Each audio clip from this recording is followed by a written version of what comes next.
Hi, hello, Mrs. April and Mrs. Koji.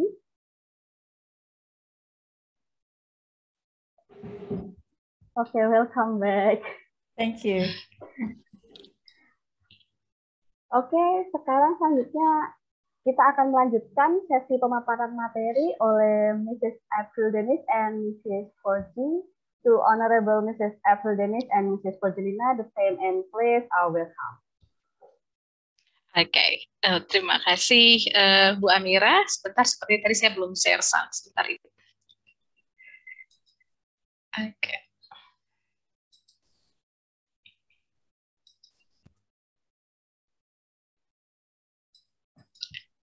Oke, selamat datang kembali Bapak Ibu. Semoga tadi sudah sempat istirahat sebentar, sudah sempat mungkin ngopi, ngeteh, atau minum air putih, seperti itu ya.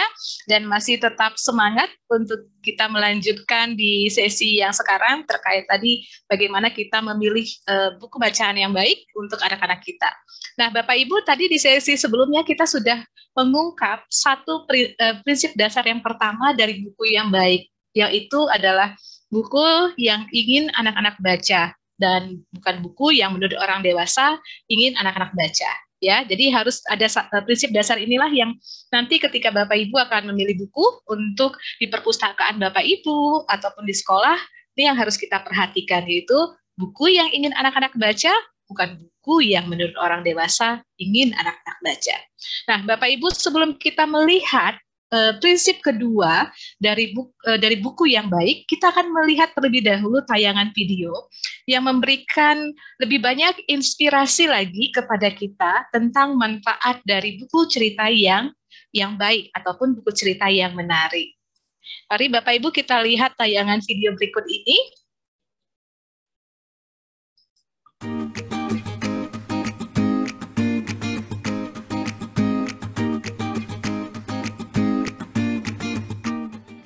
Itu bisa berkomunikasi dengan anak-anak dengan cara yang sangat menyenangkan. Memberikan rasa nyaman untuk anak-anak. Buku itu dia having fun lah sama buku itu, sehingga dia tertarik lagi untuk membaca.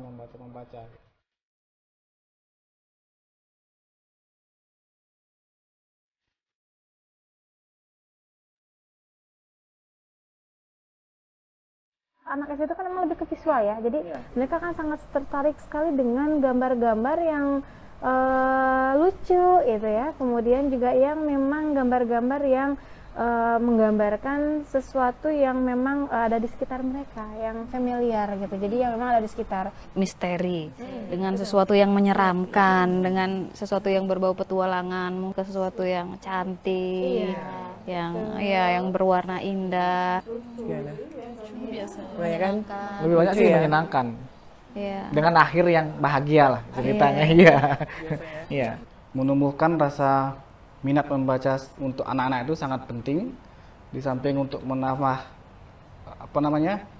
keterampilan dia dalam membaca, juga mungkin untuk menambah imajinasinya dia. Bisa menambah wawasan mereka, kemudian juga bisa mereka berimajinasi, berkreasi dengan buku. Manfaat buku yang bagus tuh artinya dia memberikan rasa nyaman untuk anak-anak. Itu mungkin bagi Tian tuh dia terasa menyenangkan gitu loh. Buku itu dia having fun lah sama buku itu, sehingga dia tertarik lagi untuk membaca gitu. Fiksi, petualangan, kemudian yang apa sih itu yang luar angkasa itu mereka juga tertarik sekali. Jana tak mau tidur. Ayah, aku tak mau tidur. Bacakan buku kesukaanku. Sudah larut malam. Selamat tidur gadis kecil. Mimpi indah. Aku tidak mengantuk. Suara apa itu? Jana keluar dari kamarnya. Hendak mencari sumber suara itu. Wah, ramainya.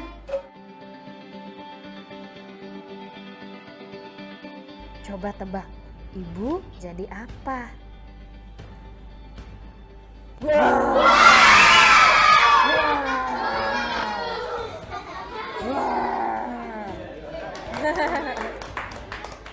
Yang mengilhami saya menulis Jana Tidak Mau Tidur adalah saya tumbuh dan besar di Bali, di mana di Bali banyak sekali ada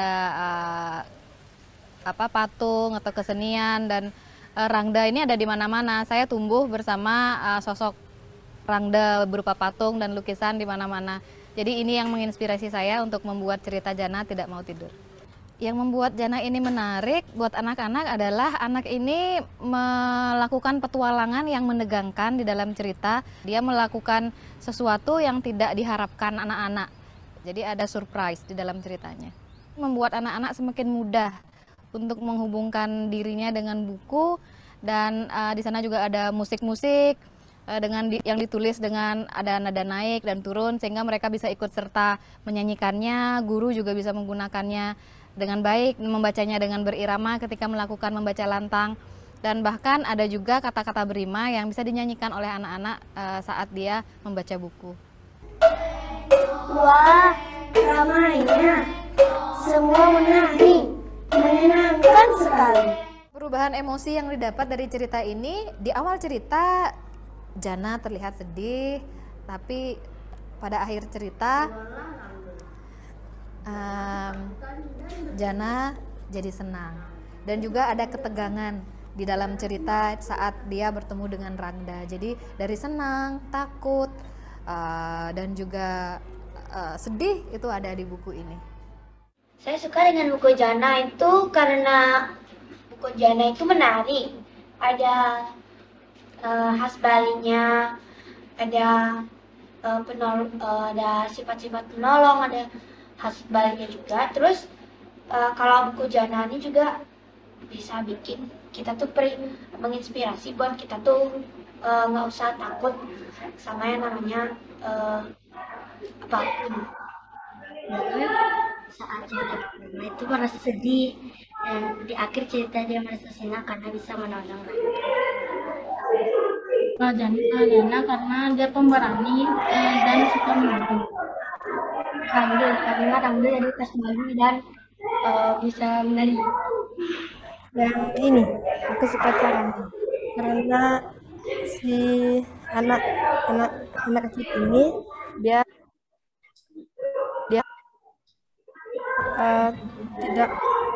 tidak bisa melihat, dan dia berusaha sendiri. Buku Hansel dan Gretel, karena Hansel dan Gretel ini merupakan anak yatim yang disiksa oleh ibunya yang ditinggalkan di hutan.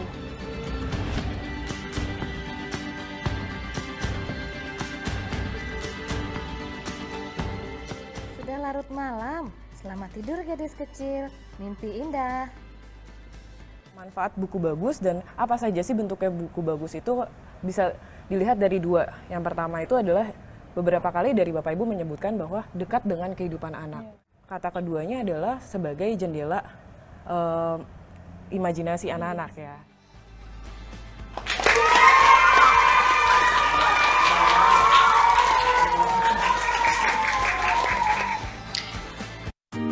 Iya, Bapak Ibu sekalian, tadi kita sudah melihat ya, buku yang menarik itu akan membuat anak itu selalu dan ingin membaca buku tersebut lagi dan lagi dan lagi. Nah, sekarang Bapak Ibu kita akan melihat apa prinsip kedua dari buku yang baik. Nah, untuk itu over to you, Bu April.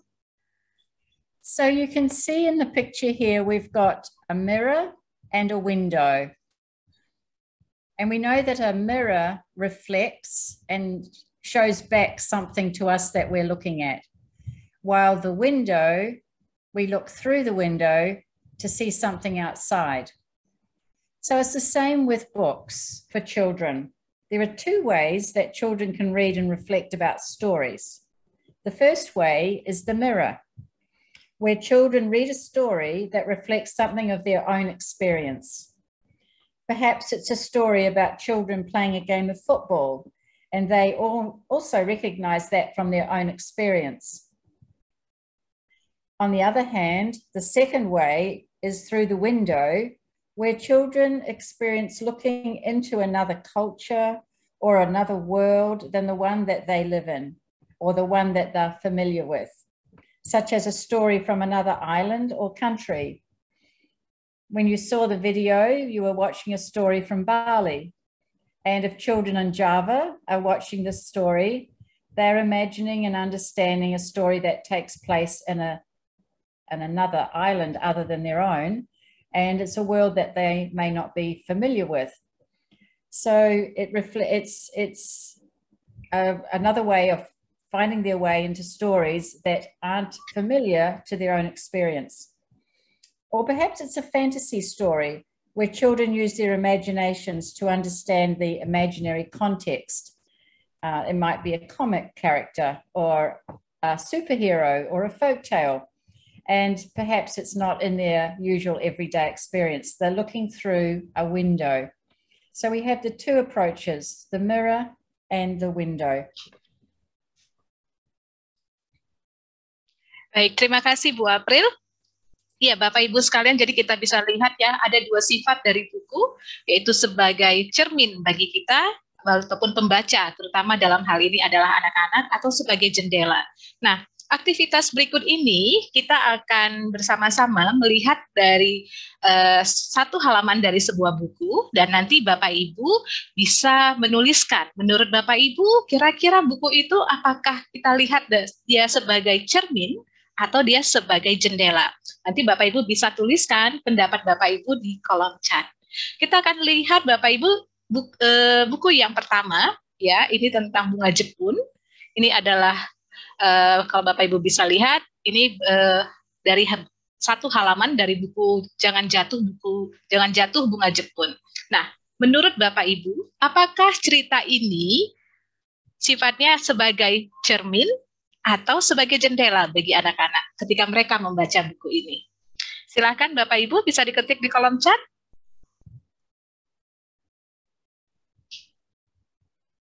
Tinggal ditulis apakah cermin atau jendela.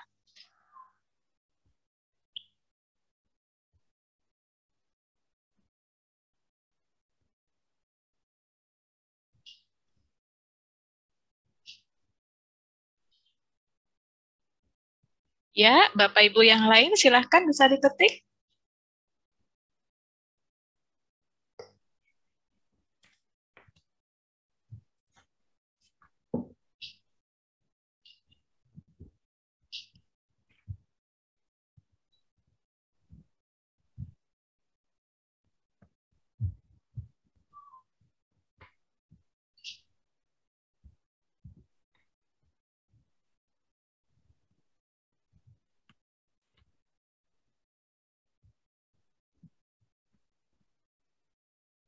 Ya, Bapak Ibu sekalian, jika kita lihat dari cerita ini ya, dan juga tampilan yang ada di layar, buku ini bersifatnya adalah sebagai cermin, di mana ketika kita melihat bacaan ini, ataupun ketika anak membaca cerita ini, adalah konteks yang familiar untuk anak-anak. Misalnya membantu anak-anak untuk bisa memahami adat, nilai, ataupun tradisi setempat, dan juga bisa merefleksikan budaya dari anak-anak. Ini salah satu contoh cerita yang sifatnya bisa menjadi cermin bagi anak-anak ketika akan membaca buku tersebut. Nah, kita akan melihat buku yang kedua, ya. Seperti ini tampilannya Bapak Ibu, judulnya adalah Maya Mencari Laut. Masih sama pertanyaannya, menurut Bapak Ibu, apakah ini cermin bagi anak-anak ketika membaca buku tersebut atau dia sebagai jendela bagi anak-anak? Silahkan ditulis di kolom chat Ibu dan Bapak.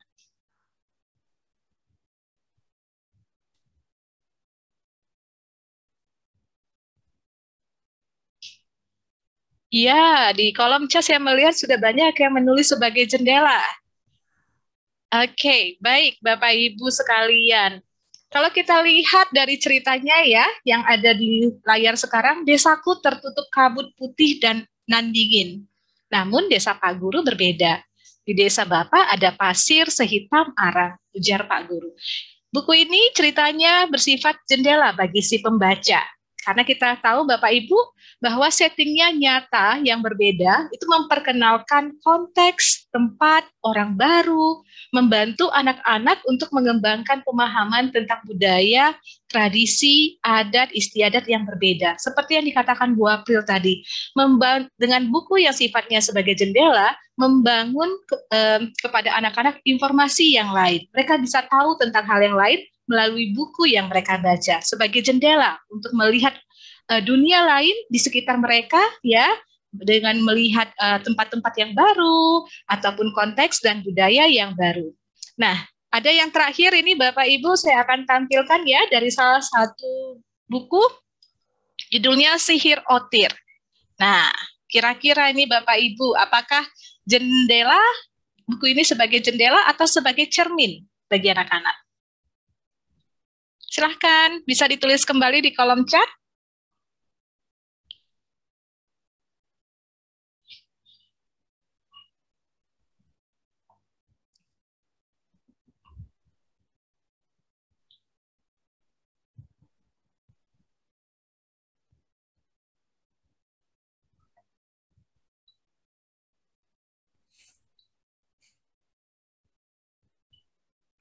Sepertinya yang menjawab sangat berimbang ini, Bu. Benar Uji, sekali. ada yang cermin, ada yang jendela. Jendela.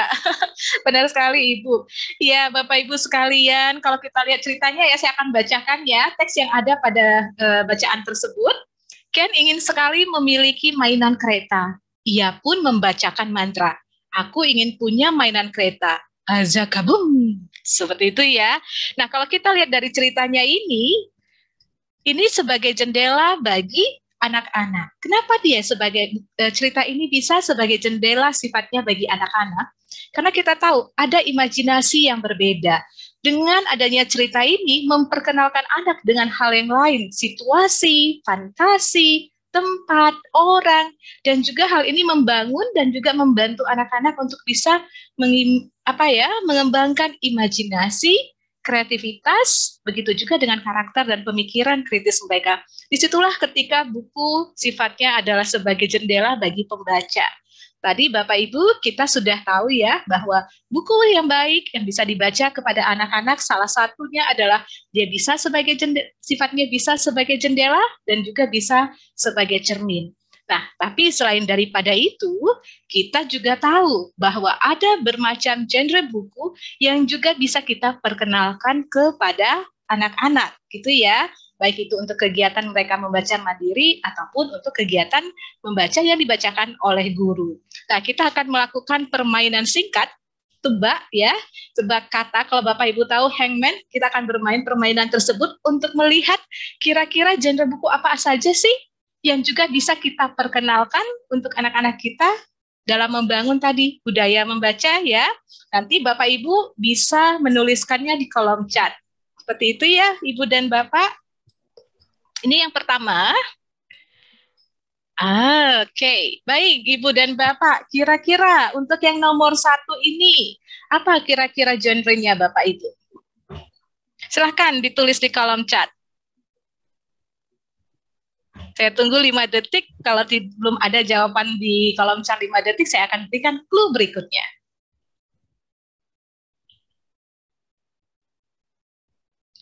Sepertinya masih kosong di kolom chat. Saya berikan petunjuk berikutnya. Kira-kira apa ya Bapak Ibu? Genre buku yang juga bisa kita sediakan untuk anak-anak? Belum ada?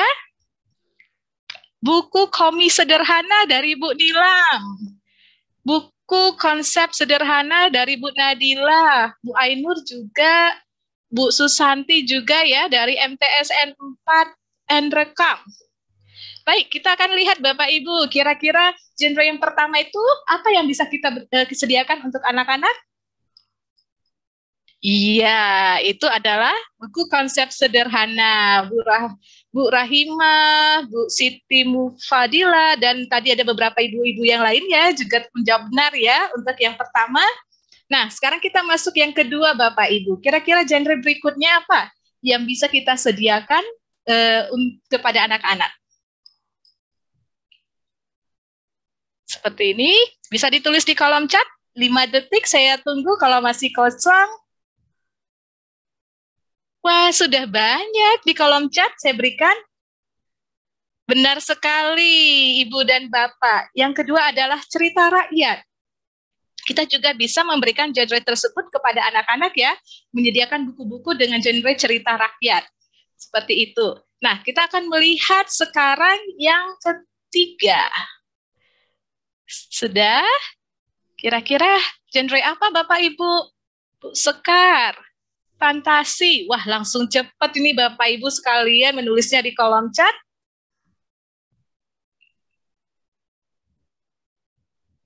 Mari kita lihat apakah yang nomor 3 ini adalah fantasi.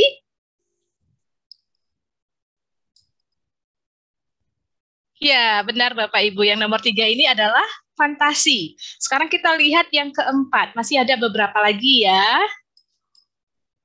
Oke, kalau hal ini kira-kira genre apa Bapak Ibu?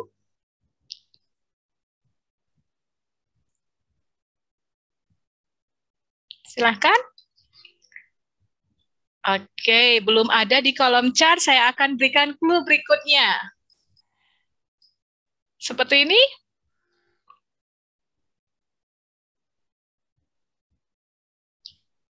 Dari SD Tanwi Rul Afkar, fiksi realis. Begitu juga dengan Ibu Indi dan Ibu Nadila, kita lihat ya.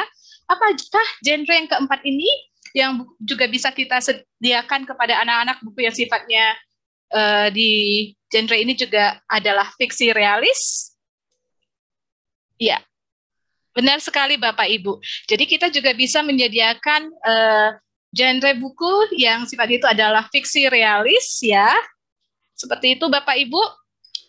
Nah, kalau yang nomor 5 ini kira-kira ini genre apa ya Bapak Ibu?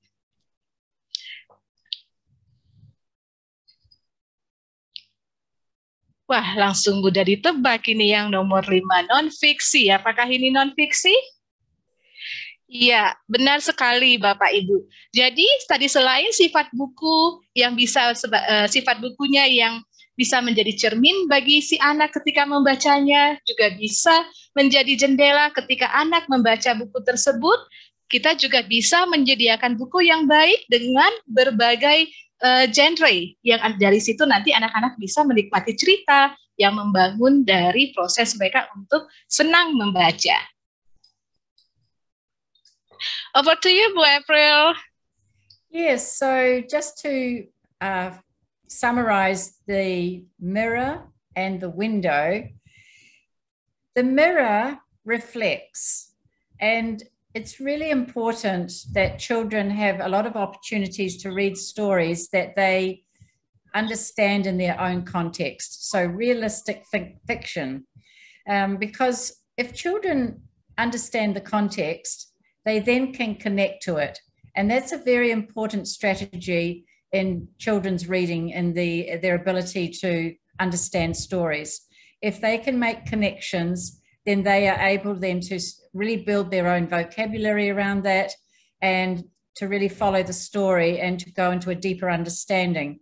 So the German, the realistic fiction, is very, very important in the early years of young children's development, to have stories, for example, visiting grandparents, going fishing, having a picnic, playing games, exploring in a forest, all these things that children have experiences of come into the stories and help them to really build their vocabulary. And then the Jendela, looking through the window, takes them to another world. It takes them to the world of fantasy. It could be the world of adventure beyond their own island or country. So they're learning about children who live in another country. And obviously nonfiction as well takes them into a world where they are learning facts about a topic that they are interested to learn about and gain knowledge from. So looking through the window is also very important to expand children's knowledge. So you can see that when you are thinking about books for the library, there are many genres that can be considered in choosing books for children to read. And it's important to expose children to a wide range of genres to widen their reading ability. So including fantasy and realistic fiction, non-fiction, folk tales, traditional stories, and many other genres that can be considered as time goes on and the children move into an older age group. Thank you. Saya masih mute Bapak Ibu. Ya, terima kasih Bu April telah memberikan penguatan kepada kita semua tadi terkait sifat buku yang sebagai cermin dan juga sebagai jendela, dan dari genre apa saja yang bisa mencerminkan dari sifat buku tersebut. Nah, Bapak Ibu, tadi kita sudah melakukan aktivitas yang maksudnya adalah membantu kita untuk bisa menentukan prinsip kedua dari buku yang baik, ya. Tadi kita sudah tahu yang pertama prinsipnya, sekarang prinsip yang kedua.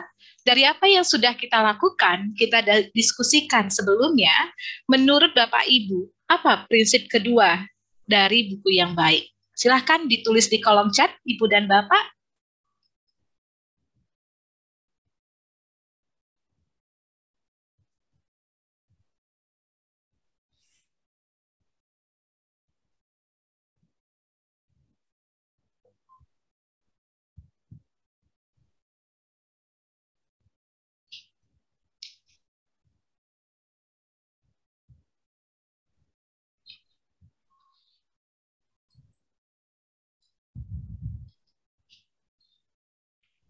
Ya, sudah ada dari Pak Tesman ya.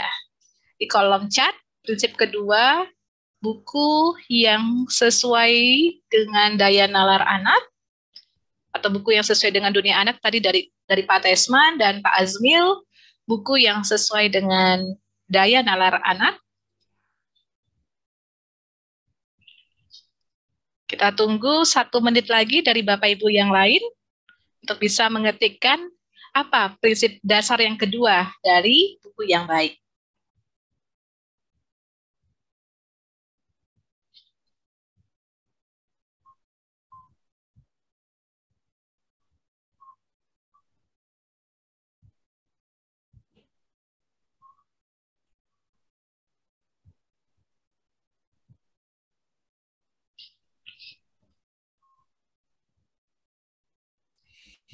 Ya, Bapak Ibu sekalian, prinsip dasar yang kedua dari buku yang baik adalah berbagai jenis buku yang bisa kita sediakan kepada anak-anak ya. Jadi tadi kita sudah melihat dua prinsip. Dari yang pertama adalah buku yang ingin anak-anak baca, bukan buku yang menurut orang dewasa ingin anak-anak baca.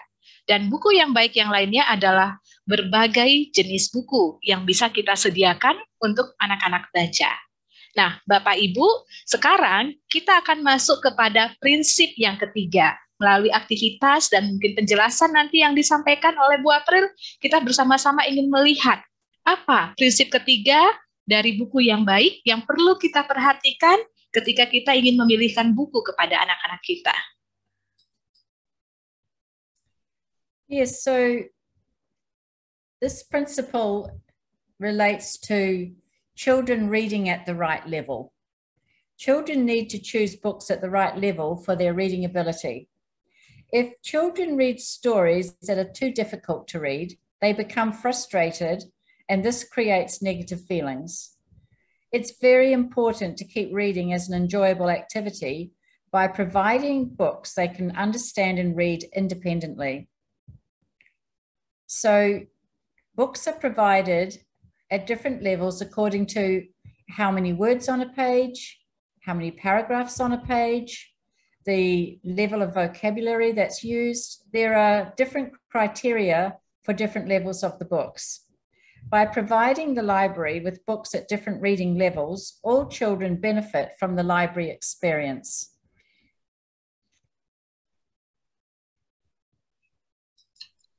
So the Ministry of Education has created a levelling system that takes into account the different reading levels of young children. Children begin at level A with easy-to-read picture books, and they progress finally to independent, fluent reading by the end of their whole schooling experience at level E. But in between, there are many steps. While level B applies to children in the early grades, the levels B1, B2, and B3 show that there are books that are more appropriate for classes 1 to 3. So children are still learning to read at this stage. Remember, the early grade classes, children are learning to read in order to read to learn. So this period of their time in school in the early grades is very critical for them to be able to read at the right level. Teachers can help children choose the book that's just right for them by listening to them reading. If a child is struggling to read a story, the teacher can then recommend a lower level. If a book is too easy for a child to read, then it's possible to recommend a higher level book. This approach to differentiated learning is now encouraged by the Ministry of Education in the Curriculum Merdeka. And so in the libraries, children need to have guidance on how to choose a book that's just right for them. Baik, terima kasih Bu April. Bapak Ibu sekalian, tadi itulah penjelasan ya dari Bu April terkait tentang penjenjangan buku dan bagaimana memilih buku dengan jenjang yang tepat sesuai dengan kebutuhan anak-anak kita ya, yang ada di bisa saja di kelas awal maupun di kelas tinggi. Nah, berdasarkan hal itu Ibu dan Bapak, sekarang ada pertanyaan berikutnya. Kira-kira apa nih yang menjadi prinsip dasar ketiga dari buku yang baik, dari penjelasan dan elaborasi tadi yang sudah disampaikan oleh Bu April? Silahkan Bapak Ibu bisa diketik di kolom chat.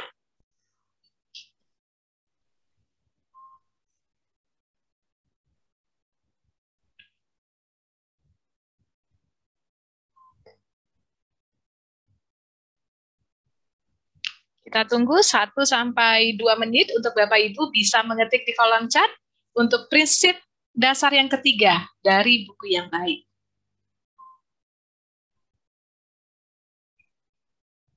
Ya, sudah ada dari Bu Nur Lalia.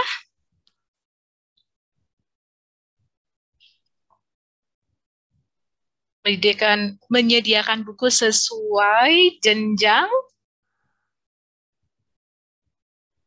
Dari Pak Parlan juga sudah masuk, mengklasifikasikan jenis buku.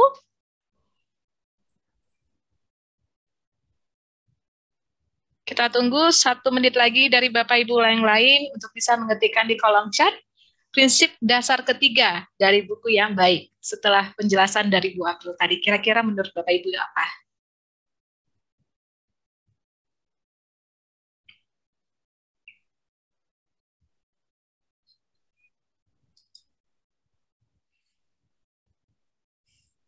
Dari Bu Yusrawati, buku yang mendidik. Baik, Ibu dan Bapak, kita akan lihat prinsip dasar ketiga dari buku yang baik untuk kita sediakan di perpustakaan, terutama untuk perpustakaan yang ramah anak, adalah buku untuk semua kemampuan membaca anak. Jadi harapannya, buku yang kita sediakan tersebut bisa mengakomodir dari berbagai jenis kebutuhan dan juga kemampuan membaca anak. Sehingga tadi disitulah Bu April menyampaikan perlu adanya penjenjangan ketika kita memilih buku untuk anak-anak dan menyesuaikan dengan kemampuan dari kemampuan membaca dari anak-anak. Nah, secara keseluruhan Bapak Ibu, 3 hal inilah yang perlu kita perhatikan saat kita akan menyediakan ataupun memilih buku yang akan kita berikan kepada anak-anak, khususnya di sini pastinya di perpustakaan ya, baik itu di perpustakaan di sekolah maupun juga di taman bacaan. Ada 3 hal yang perlu kita perhatikan ketika kita akan memilih dan menyediakan buku. Yang pertama Bapak Ibu, sebagai kesimpulan dari keseluruhannya, yaitu buku yang ingin anak-anak baca. Itu perlu kita ingat. Itu buku yang perlu kita sediakan, buku yang ingin anak-anak baca. Bukan buku yang kita orang dewasa ingin anak-anak baca. Yang kedua adalah kita harus perlu menyediakan berbagai jenis buku. Nah, tadi sudah dijelaskan, ada yang sifatnya bisa sebagai cermin, dan juga bisa sebagai jendela. Dan yang tidak kalah penting adalah buku yang kita sediakan ataupun yang kita pilih untuk bisa dibaca anak-anak adalah buku yang sesuai dengan kemampuan membaca anak. Jadi bisa mengakomodir semua kemampuan membaca anak. Jadi disinilah penting bagi kita, baik sebagai Bapak Ibu guru, ataupun sebagai petugas perpustakaan, untuk bisa memahami dengan sistem penjenjangan.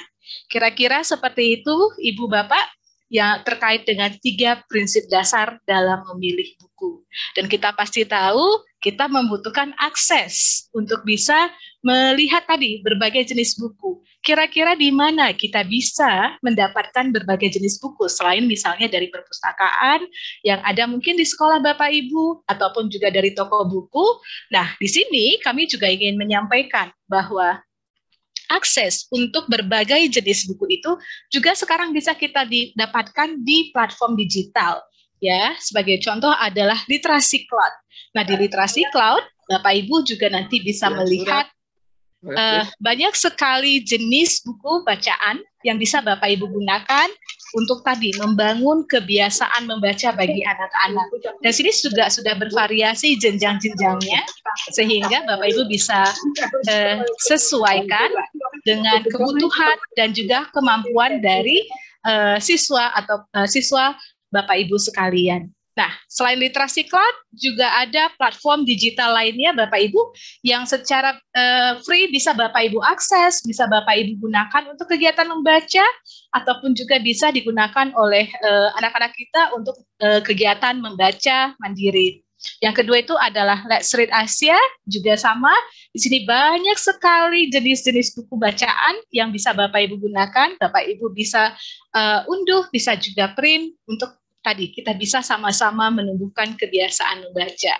Nah, selain daripada itu juga ada Story Weaver, di mana juga Bapak Ibu bisa melihat buku-buku yang bervariasi yang bisa menambah akses bagi anak-anak untuk bisa membaca buku yang baik. Nah, pastinya dengan adanya buku yang baik ini, kita harapkan kita bisa membangun generasi pembaca yang suka dan juga menikmati dari proses membaca untuk menumbuhkan tadi kebiasaan membaca. Nah, Bapak Ibu, sebagai penutup dari kegiatan kita di pagi menuju siang hari ini, kami akan menayangkan video terkait bagaimana kita bisa menumbuhkan generasi pembaca. Semoga apa yang ada di video juga bisa memberikan informasi bagi Bapak Ibu dan inspirasi nantinya untuk bisa menciptakan kebiasaan membaca bagi anak-anak kita.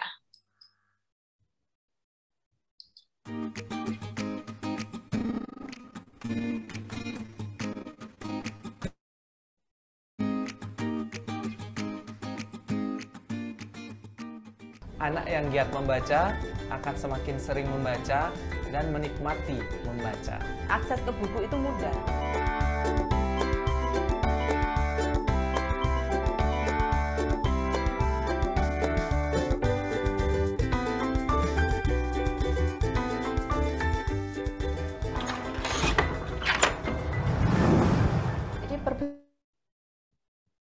Perpustakaan ramah anak itu sangat penting sekali peranannya, karena dalam perpustakaan ramah anak itu memiliki ruang yang aman, yang nyaman, dan yang tenang diberikan kepada anak untuk melakukan satu kegiatan membaca yang menyenangkan. Anak-anak juga perlu mendapatkan dukungan dari orang dewasa maupun pustakawan yang peduli. Perpustakaan itu merupakan tempat khusus, ya, selain ruang kelas buat siswa untuk belajar, mereka bisa mencari ide-ide baru di sana dan menemukan pengetahuan-pengetahuan baru dari buku khususnya. Peran perpustakaan ramah anak di sekolah adalah untuk memberikan tempat yang aman dan nyaman, secara khusus dimaksudkan untuk membuat kegiatan membaca jadi menyenangkan, sehingga memungkinkan anak untuk menikmati kegiatan membaca sesuka mereka, bukan merupakan ruang belajar mengajar, dan juga menunjukkan bahwa sekolah mendukung kegiatan membaca yang menyenangkan.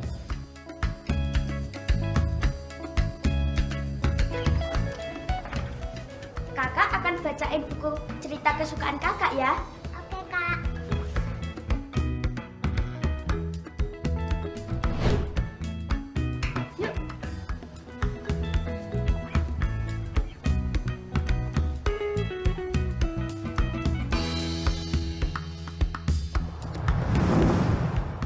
Kriteria dari perpustakaan ramah anak itu yang pertama itu dari segi penataan ruang ya yang dibuat aman. Aman artinya terhindar dari hal-hal yang membahayakan. Kemudian nyaman, menarik. Kemudian kita berikan juga ruang kepada anak untuk mengeksplor minat bakatnya, membuat bahan kaya bacaan. Kemudian ada pemajangan buku dengan pemajangan berjejer, jadi mudah sekali dia melihat, oh bukunya sangat menarik. Kemudian juga ada penjenjangan, jadi pelevelan, sehingga dia mudah menemukan buku yang mana yang cocok untuk dia. Gatot Kaca tidak akan sempat. Dia harus mengumpulkan bahan-bahan rumah burung. Tahu nggak bahan-bahan rumah burung itu seperti apa? Apa ya kira-kira? Aku lanjutin ya ceritanya. Oke, Kak. Hutan bambu sangat gelap, tidak masalah. Baju Gatot Kaca bisa bercahaya. Bagus kan baju Gatot Kacanya? Payungnya keluar. Hai Poni. Hai Poni. Poni kejar payungnya.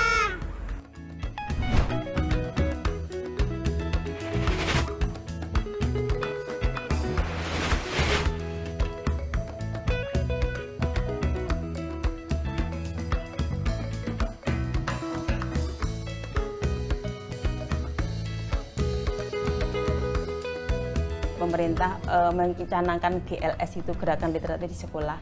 Mau tidak mau anak itu kan sebelum pelajaran itu anak ada 15 menit waktu untuk membaca. Ada pojok baca, itu buku bisa diambil oleh semua anak dan bisa saling bertukar. Selain membaca, anak juga bisa bercerita.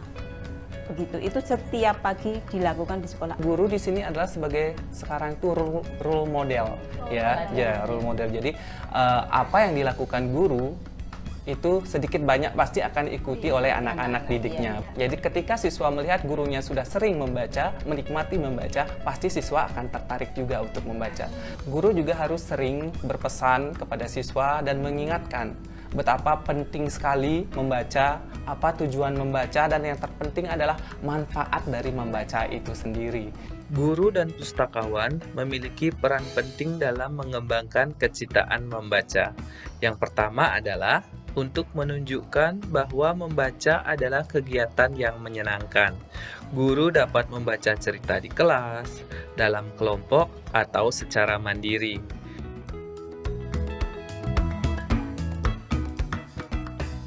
Guru dan pustakawan yang baik akan membantu anak-anak menemukan buku yang bagus sesuai dengan minatnya.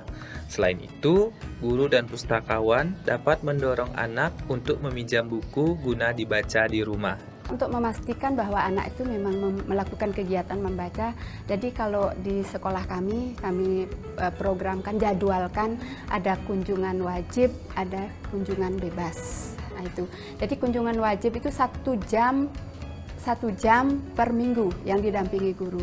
Dengan mengapresiasi usaha anak dan mengembangkan kemampuan membacanya, akan meningkatkan motivasi mereka untuk lebih banyak membaca. Kami ada program, jadi dalam setiap tahun, jadi kami akan sesuai catatan dari pustakawan, bahwasanya siapa yang meminjam buku terbanyak, kita akan kasih reward pada kenaikan kelas. Yang sederhana saja, seperti buku tulis, pulpen atau pensil. Guru juga bisa memuji anak saat mereka selesai membaca, atau saat mereka membawa buku pulang dari sekolah. Anak yang giat membaca akan semakin sering membaca dan menikmati membaca. Buku yang bagus itu memotivasi anak untuk sering membaca, sehingga dia nanti menikmati membaca. Oleh karena itu, sebaiknya kita menambah koleksi buku-buku bagus. Sebagai orang tua, kita sudah menjadi kewajiban kita untuk mendukung dan mendorong anak supaya anak dapat meningkatkan dan mengembangkan minat baca. Membangun komunitas membaca di sekolah sangat penting. Komunitas membaca itu mencakup guru, orang tua, kepala sekolah, anak, dan dukungan dari pemerintah daerah. Ayah pun ikut bangga padanya. Itulah ceritanya Rumah Burung Gatot Kaca. Yasmin, Abista, Ibu di sini. Ibu.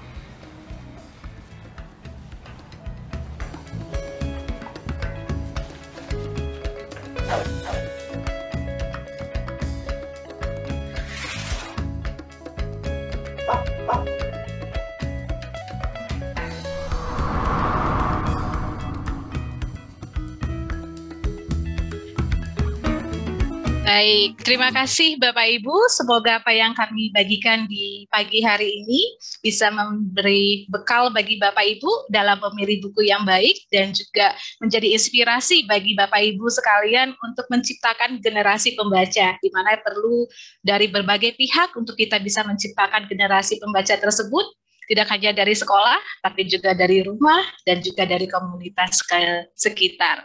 Terima kasih Ibu dan Bapak. Bu April, do you want to say something? Just thank you for this time together, and I hope that it's been inspiring for you to think about something new that you can learn about libraries, particularly the strategies to help raise the interest of children to access books. So thank you again, and we wish you every success in the future working with young children. Terima kasih banyak.